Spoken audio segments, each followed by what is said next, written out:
नमस्कार दोस्तों, मैं रंजना तिवारी। आज आप सबके बीच में एक बहुत ही सुंदर, बहुत ही प्यारा विवाह गीत लेकर आई हूँ। गीत बड़ा प्यारा है, इसलिए गीत को पूरा सुनना, लास्ट तक सुनना। जैसा होगा अपनी राय कमेंट के माध्यम से ज़रूर बताना कि हमारा गीत आप सबको कैसा लगा।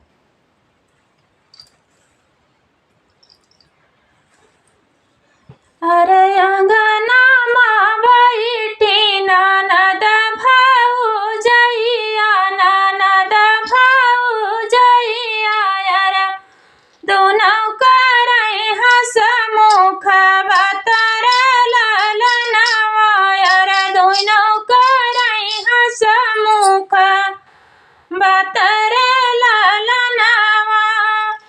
अरे अंगना माँ बैठी ननद भौजैया, ननद भौजैया, अरे दोनों करई हँसमुख बतर ललनवा, कि दोनों करई हँसमुख बतर ललनवा। और मैं तो से पूछूं दुलरी ननदिया, और लहुरी ननदिया, कि कैसन है ससुर कैल गर ललनवा, और कैसन है ससुर कैल गर ललनवा। और मैं तो से पूछूं लहुरी ननदिया, और दुलरी ननदिया, और कैसन है ससुर कैल गर ललनवा, और कैसन है ससुर कैल गर ललनवा। हरि कैसन है ननदेश्वर परिवारवा, हरि कर परिवारवा, के कैसन बाट ससुर तोहर ललनवा, हरि कैसन बाट ससुर तोहर ललनवा। और मैं तो से पूछूं दुलरी ननदिया, और लहुरी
कैसन बाटे जेठाऊ तोहर रे लालनावा, अरे कैसन बाटे जेठावा तोहर रे लालनावा।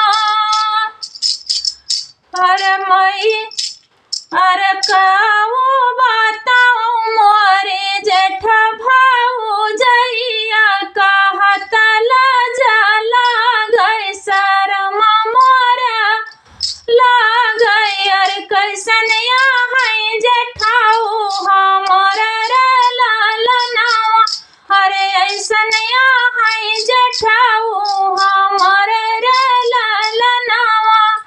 अरे जेठाऊ तो यहाँ भौजी बनवा कई नगावा के, अरे बन के नगावा के डसाई तो लहरऊ न दे रे लालनावा।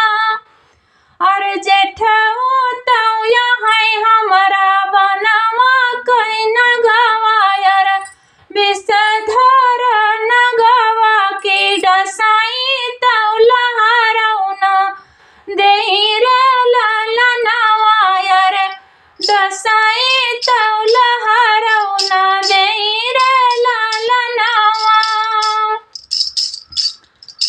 हर माई तो से पूछाऊं लहुरी नदिया, यार लहुरी नदिया के कैसन यहाँ जेठानी तोहर रे लालनावा के, कैसन यहाँ जेठानी तोहर रे लालनावा।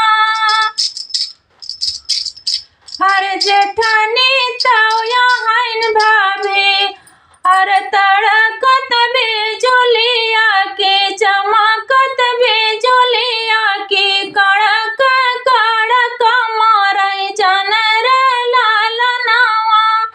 अरे जेठानी तो यहाँ हमारी चमकत बिजुलिया के, चमकत बिजुलिया के कड़क कड़क मारई जन रे लालनावा।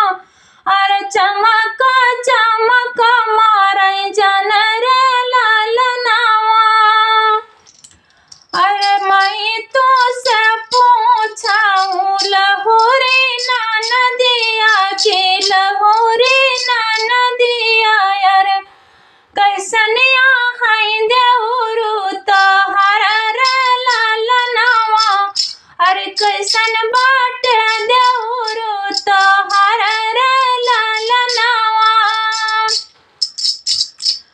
अरे देउरू तो है भाभी बन कई बघवा, यार बन कई बघवा के, अरे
पूछाऊं लहोरे नाना दिया यार, लहोरे नाना दिया यार, कैसन है बरा नाना दोयार ललनावा के, कैसन है बरा नाना दोयार ललनावा।